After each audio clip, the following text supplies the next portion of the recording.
Welcome to the Counselling Tutor Podcast, the must-listen-to podcast for students of counselling and psychotherapy.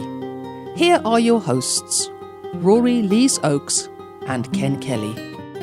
Hello, I'm Rory, and with me, as always, my good friend and colleague in the field that is phenomenological, Ken. How you doing, Ken? I'm exceptionally well, Rory. Great to be here on the Counselling Tutor Podcast. A very warm welcome to you. And this is episode 108, and a great episode today. We're going to be kicking off speaking about linking theory to personal development. A really good topic there. We need to look at our personal development as counsellors, and we're asked to kind of link that to the theory we might be studying in assignments. So we're going to be chatting about that. Moving into practice matters, letter writing to other professionals. This is so important, and again, it's one of those topics that's usually only considered when you've been requested for the letter, Rory. Always a better idea to think about it beforehand, I guess. I think so, and yes, you'd be surprised how often a counsellor may be asked to write a letter to other professionals. I'm going to go through the types of professionals who may request a letter from you, how to go about it, and most importantly, how to work with the clients on that and work in the service of the client with, of course, the word that we always stick by in our profession, which is confidentiality. Love it. You're going to stick with us for that one. That is well worth listening to. And then we end episode 108 today speaking about a topic, working with a client's emotional age. It's going to be an interesting one to explore that. But let's get straight on to our first topic. This is that linking theory to our personal development. Yes, and all the courses that I've ever taught and all the courses that I know that go on in the field of counselling training always and usually at the end of the course ask students to consider how the theories they've studied have impacted on their own lives. And it's just so important, because if we're applying theory to clients, then we should apply it to ourselves. It's all about having a better understanding of our own process, and can be very useful. It can, in some cases, form a kind of mini instruction book to us, understanding what our behaviours are, what drives our behaviours, and also can link to that very important personal therapy to explore, within the theory, maybe that someone's looked at some theory and said, well, there's a lot of interjected values when I was a child, or a lot of injunctions, or there's lots of things that aren't been completed for our friends in the Gestalt world, the stuff that's still talked about. And that's a really good lesson for us to take to our own personal therapy to explore. It's a door opener, I think, for more personal exploration and more personal growth. Yeah, and this topic actually came up on our Facebook group, as do many of the topics we bring to the Counselling Tutor Podcast. If you want to be part of the conversation on our Facebook group, get into Facebook and just put in Counselling Tutor. It's as simple as that. There we are. Come and join tens of thousands of like-minded professionals, students, people interested and involved in the world of counselling, and come and join in those conversations. And this topic, really interesting, because yes, we're called as students to write about our personal development and link that to theory, but I found that really useful in that post-study, post-graduation, out into private practice, working, I still do it today because I find it fun, and it's something that is not just limited to a student. It's worth doing. It's worth looking at ourselves. And I remember the first time looking, it was difficult for me to see it. It was easier for me to potentially see it in a potential client. So in skills work, I could see the interjected values in another. But when I looked to self, it was almost like I was slightly blinded, Rory. And it took some real exploration into self for me to be able to link those theories. And very often the simulated skills sessions I would have with a little bit of feedback from a peer, they would mention things that would kind of bring that theory and my own personal development into awareness. And I think it's something that once I found it has been a gift ever since. Absolutely. I mean, we have legendary conversations at Counselling Towers about the transference, counter-transference and projection, because it's something that I encounter if I go out and about a lot. People projecting their stuff onto you is something that happens a lot. Freud wasn't, I guess, too far wrong. And interjected values and conditions of worth, it really does give you an insight not only into your own process and how you relate to other people, but how other people are related to you. And I've just recently done a lecture on this in the Counselling Study resource. It's a full hour's lecture where we talk about how to do that. I know there might be people listening who are in the process of writing those assignments. How to do it. There's a key, there's a formula of how to get that theory that you've been studying and how to bring it across and map it to your own stuff, for want of a better word. And if you're new to the Counselling Tutor Podcast, Counselling Tutor itself, what Rory's speaking about when he's speaking about the Counselling Study resources, we have so much free information. Our website is free at counsellingtutor.com. This podcast is certainly free. To join our Facebook, Counselling Tutor is free, but we do offer a paid-for, more robust service where we provide resources for our qualified colleagues, continuing professional development lectures linked to CPD certificates. But we have a really massive study section, and as Rory said there, recently just did a lecture just about an hour on linking your theory to your personal development. And I guess looking at that in your college, your university, your learning institution, very often you'll be asked to kind of link your personal development to the main theory that you are studying. So if that is person-centered, you'd be looking at those 7 stages of process. You're going to be looking at where you those introjected values, those conditions of worth, as you mentioned, Rory. And I guess for me, what was really interesting and again exciting, I love the exploration of self, and I learned it in my training, and I'm so grateful for it because it continues today, is that as I went on, as I did continuing professional development, started learning about other modalities, transaction analysis, I was able to take the new theories that I was learning and link them into self as well. And it was really interesting kind of looking across that, how when you look at your self-development, you link that into the theories, how similar the theories are in some ways. So if you look at, you were speaking about injunctions, drivers, and if you look at introjected values, there's similarities there in I guess, the base modalities. And when we're able to map that to ourselves, I think it can empower us to see that clearer in the presentations that our clients bring. Yeah, absolutely. Because if you're kind of living the theory yourself, then it becomes familiar, doesn't it? You go along and you go, maybe that's an introjective value, maybe that's an irrational thought, or an automatic negative thought. Maybe that's a game that someone's playing if you're looking at the TA theory, or a script. There's so much in it, and it's just so helpful. And one of the things that strikes me, Ken, is this stuff isn't taught in schools, as far as I know, to any great depth. I think that that there is an argument for teaching this kind of theory to young people so they can understand themselves better before they get to a point where they're kind of sometimes get into crisis by understanding their own motivations. I think it could be useful. Maybe it should go on the curriculum. Yeah. It's so important, and you're 100% right. It's all so externalized and not so much internalized. Yet we have the saying, the unexamined life is not worth living. And it's only when we start looking internally that we find that richness and the pain. Come on, there's pain there too for it's part of the human condition, I guess. But learning about ourselves. And you were speaking about it, Rory, about the lecture that you did on that. And in our lecture, you got to do a real deep dive on that. And if you are a student and you are called upon to write a journal, keep a journal, or link your growth to your personal development, just a couple of quick tips. One of the ways of doing that is to have a list of the theory in front of you. So if your base modality is person-centered, have a list of all the theories that are person-centered, put them in front of you as you're kind of thinking through it, and look at each one of them. So look at introjected values and say, how does that apply to me? Do I have any introjected values? And great exercises that you can do with peers. Johari's window is, and ask a peer specifically, in working with me, what do you see in me that I don't see in myself? And how might you link that to theory? So we get an external eye on that, and that can kind of free up that process and enable us to better see that and be able to write about it in those assignments. Yeah, absolutely. Johari's window, Gestalt letter, where people are sometimes asked to write a letter to someone where there's some uncompleted business.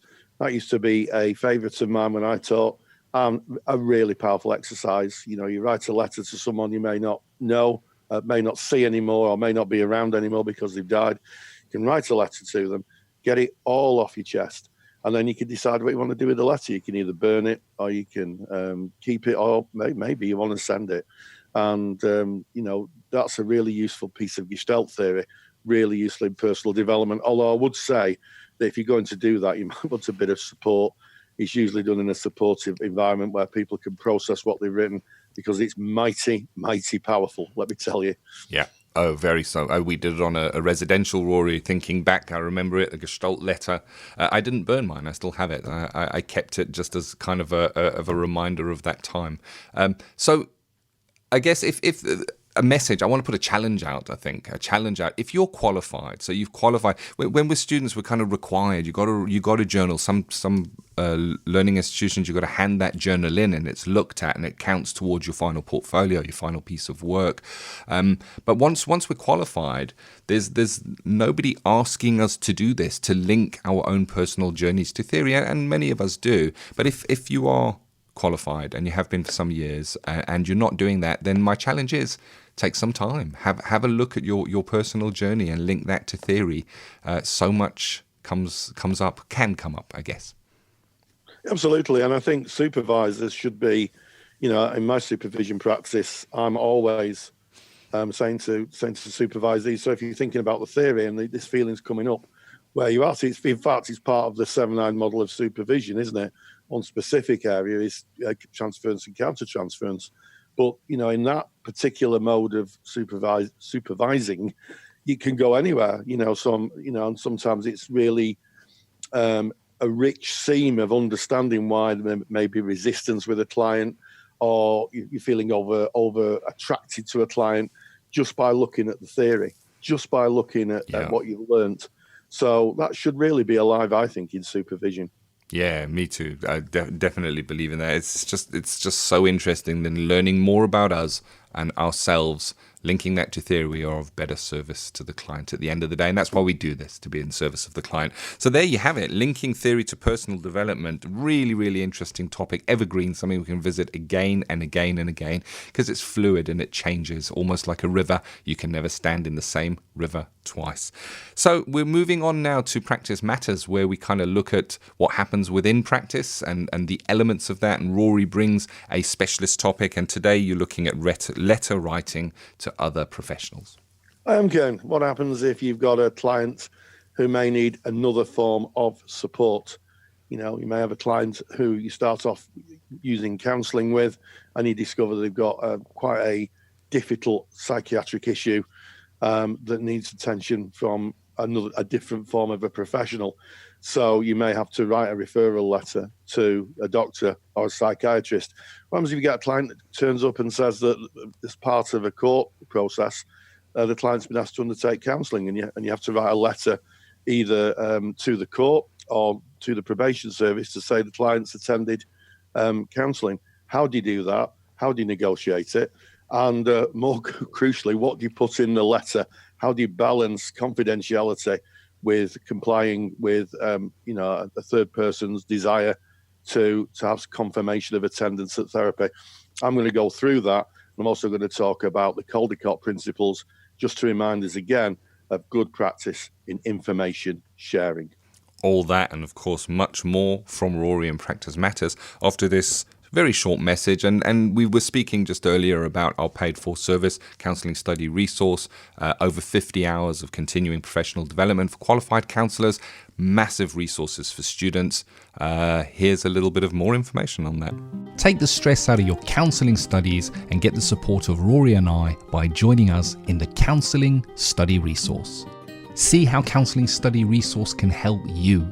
Visit counsellingtutor.com.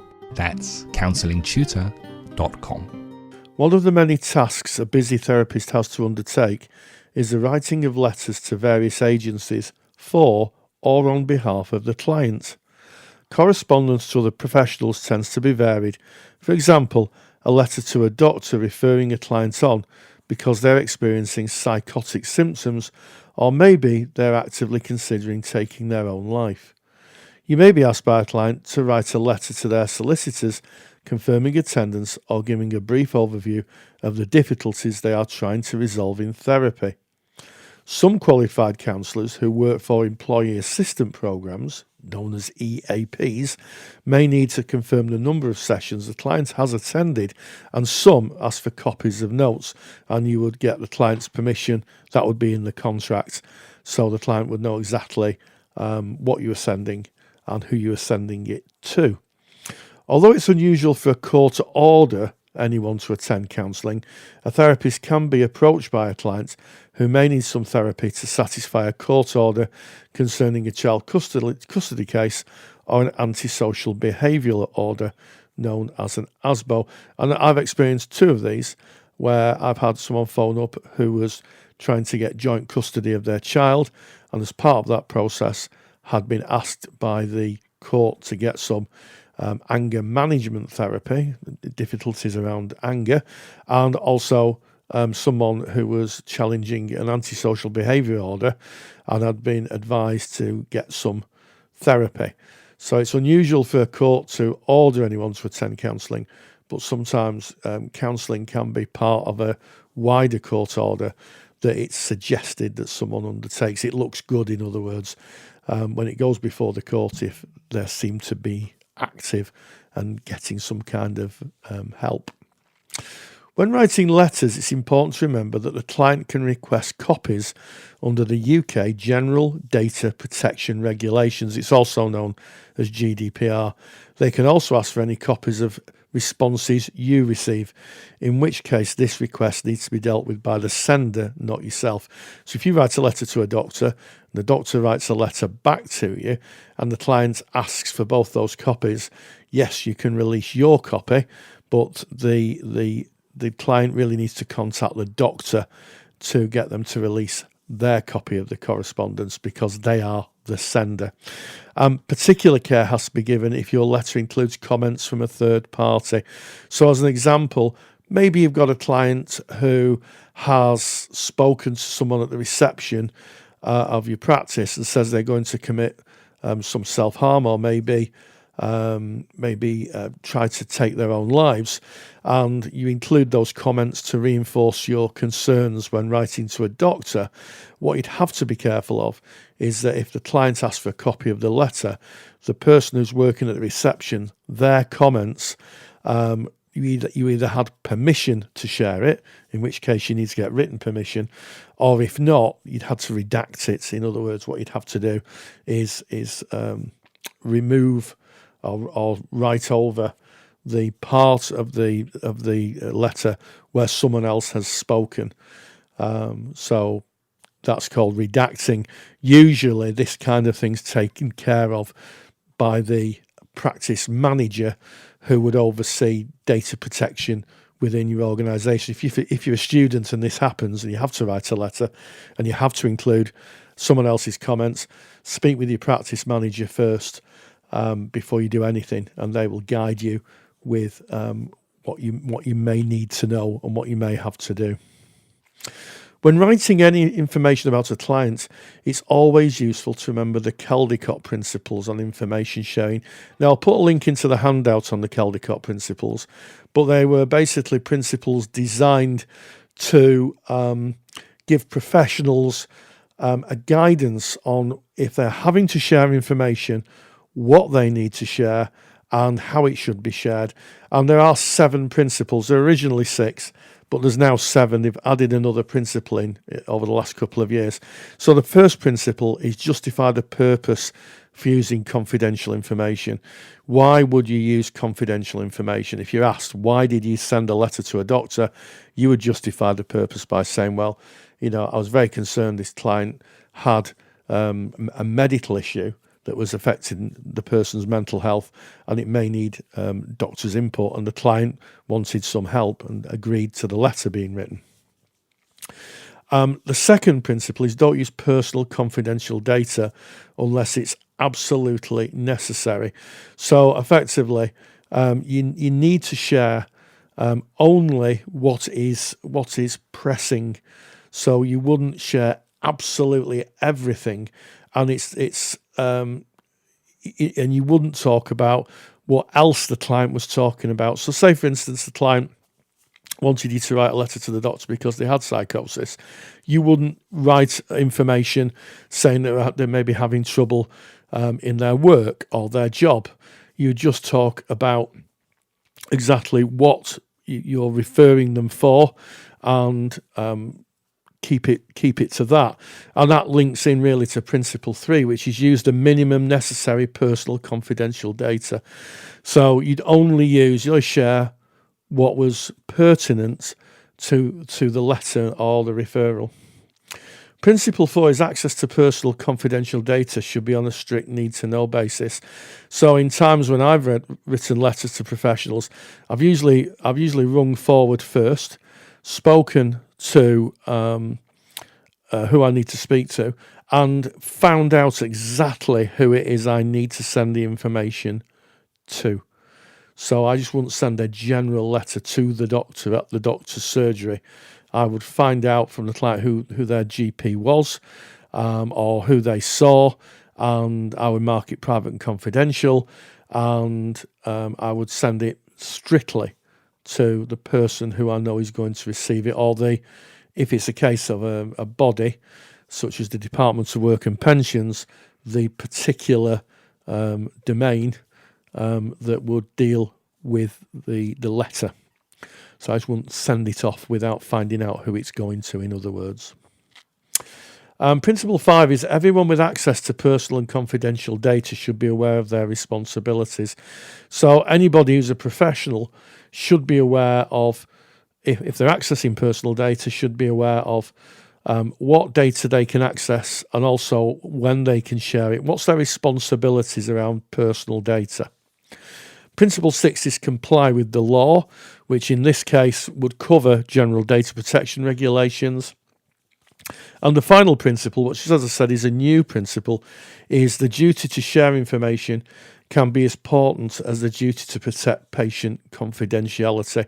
So Principle 7 gives equal weight to sharing information, certainly if it's about a child protection issue, but it gives equal weight to the duty to protect the patient's confidentiality. So yes, it does provide, there is a balance to be had there.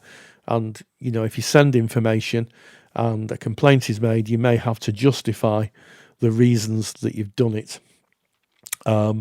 Finally, don't forget that if you're writing letters, keep copies of all correspondence and refer to it in your clinical notes. So if you have to write a letter, just put it in your clinical notes. I wrote a letter today to whoever, and the reason the letter was written, and make a note you've kept a copy of the letter. Thank you as always, Rory. It's interesting when you kind of sit down and think of it, how many different types of letters there are and how they can differ from maybe giving a report to writing a referral to giving feedback to an agency. There's so many, they take so many different forms, and such an important topic. And of course, if you want to get Rory's super duper handout from today's Practice Matters, it's free. All you need to do is go to our website. It is counsellingtutor.com. 2 L's in counselling. We're based in the UK. Counsellingtutor.com. Right at the top of the website page, you will see our podcast tab. Click on the podcast tab and find your way to episode 108. That's 108. That's today's episode. All of the show notes from today's episodes are there, with any links to external resources that maybe kind of tie into today's topics. And right there on that page, you can get Rory's super duper handout on letter writing to other professionals as a counsellor, and you just put in your name and email address and we can send that through to you. Alternatively, if you are already a member of the CSR, the Counselling Study Resource, our paid for service, well, that handout has already been added to your handouts vault. All you need to do is log in and it is there waiting for you. So we're moving now from Practice Matters into working with a client's emotional age. Interesting topic, Rory. It is. And, we tend to, when we talk about age, we tend to talk about how old someone is chronologically. So, in the line of years going by. So I'm 60. So you think that someone in front of you is 60. But actually, if someone comes to see you, a client comes to see you, it may be that emotionally they're a lot younger. They come from a place that hasn't developed into being a 60-year-old. And we can see this in a number of ways. Sometimes people have had very difficult childhoods, may very well get stuck at a certain emotional age, certainly when they're looking at emotional issues. So it doesn't mean that someone who's a 60-year-old is going to go around talking like a 5-year-old. What it does mean is that when it comes to thinking emotionally or feeling emotionally or having an emotional palate, they may be stuck at a certain age. And this really does come up in the therapy room. You work with clients, and the way to gauge it is to listen to what they say, listen to how they say it, and what they're struggling with. And sometimes you can hear that they're actually at a very, very younger age. And certainly for clients who've had abusive histories, it may be that when they're touching on that, they go back to that age. You may very well have a child sitting in front of you in the room. And we have to be very thoughtful of how we work with that. And one of the ways we work with that is to work as you would, I think, someone who is younger, work at the developmental age. So work with patience, work with compassion, work at a pace that they can go at. Because sometimes with people who are younger, they may need longer to process things.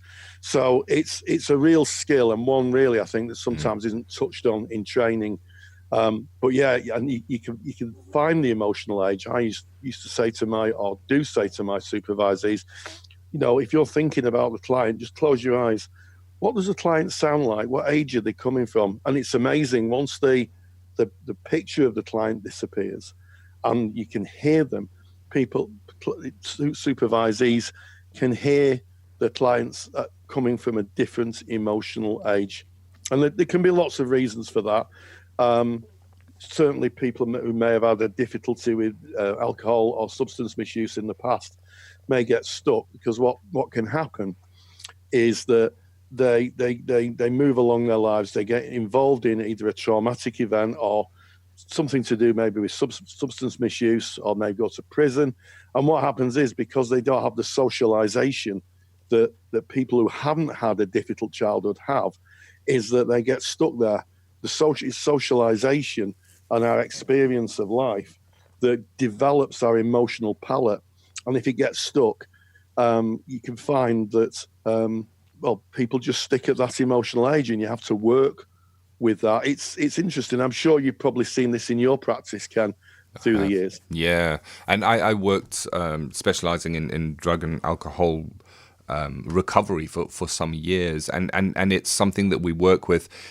And to kind of explain what is happening, as soon as a person is using a drug, alcohol, or any other kind of stimulant behavior to compensate for emotions, they're using it to kind of dull the pain.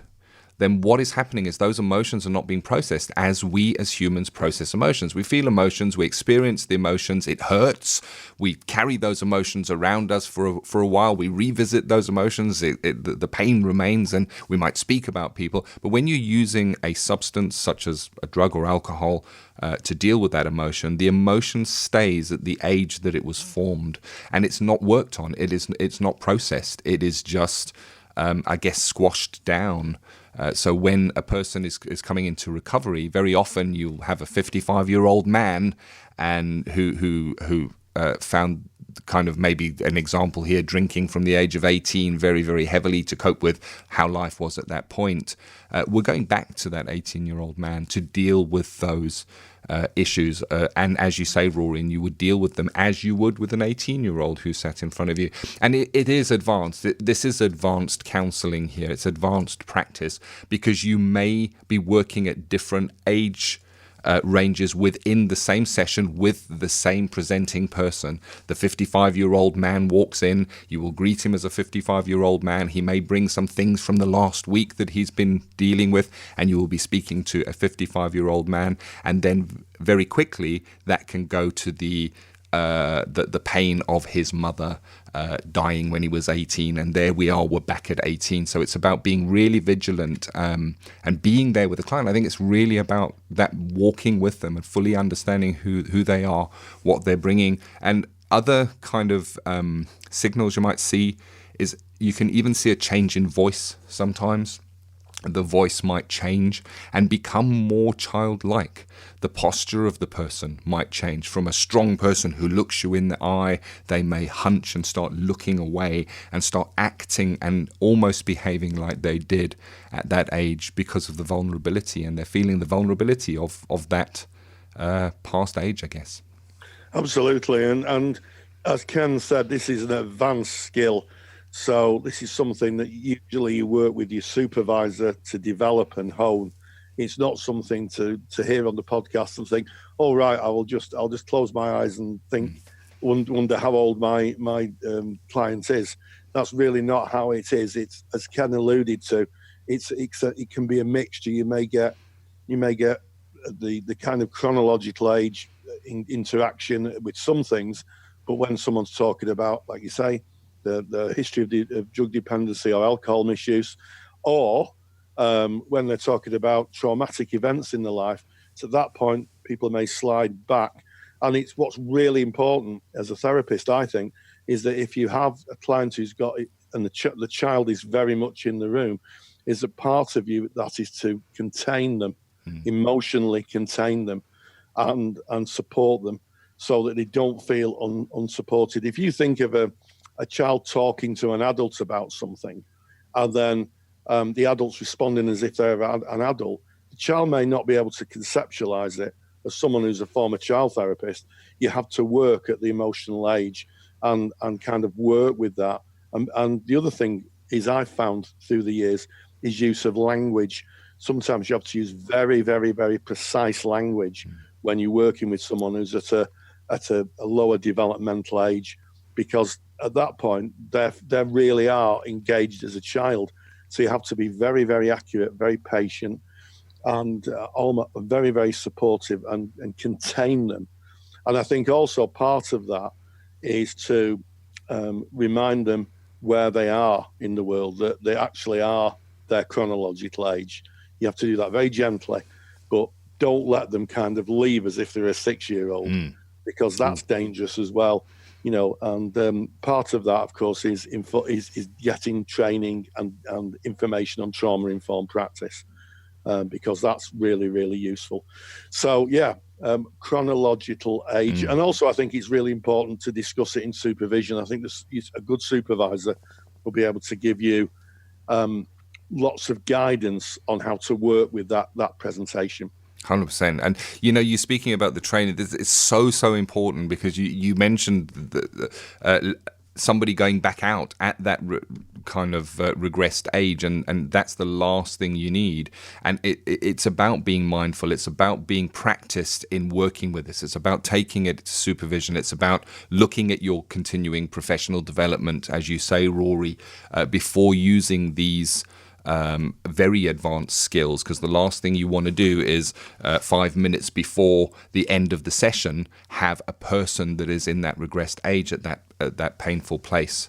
You need to kind of bring them back into the here and now, check where they are before they leave that door, make sure they're feeling strong enough. And of course, Counselling Study Resource, and we mention it all the time, it's our paid for service. That's where you'll find the CPD lectures. In fact, you're busy with one coming up this next week, Rory. I am. I'm doing preparing to work with young people, and on the face of it, it looks like a lecture just about young people, but actually, it's worth remembering that adults were once young people, and we carry to a greater or lesser extent that young person within us. And by having a really good understanding of how to work with young people, you can work more effectively, I think, with adults. I did the child and adolescent therapy course a few years ago, and I learned a lot about being a school counsellor and working with young people, but actually I applied a lot of it to my adult practice, a lot of it, because it was just so useful. Indeed, and more about Counselling Study Resource if you wanted to check out that lecture at the end of today's episode. And this has been episode 108. We started off speaking about linking theory, the theory to our personal development. Then we looked at letter writing in Practice Matters to other professionals and the different types of letters that we might write and what we might write in those letters. And then closing off that with working with a client's emotional age. Really good episode. I've enjoyed this. Yeah, and hey, stay grounded, and stay safe. Take the stress out of your counselling studies and get the support of Rory and I by joining us in the Counselling Study Resource. Counselling Study Resource, or CSR for short, is the world's most comprehensive assignment guidance and study support resource for students just like you of counselling and psychotherapy. See how Counselling Study Resource can help you. Visit counsellingtutor.com. That's counsellingtutor.com. Thank you for listening to the Counselling Tutor Podcast. Find the show notes for this episode on our website at www.counsellingtutor.com.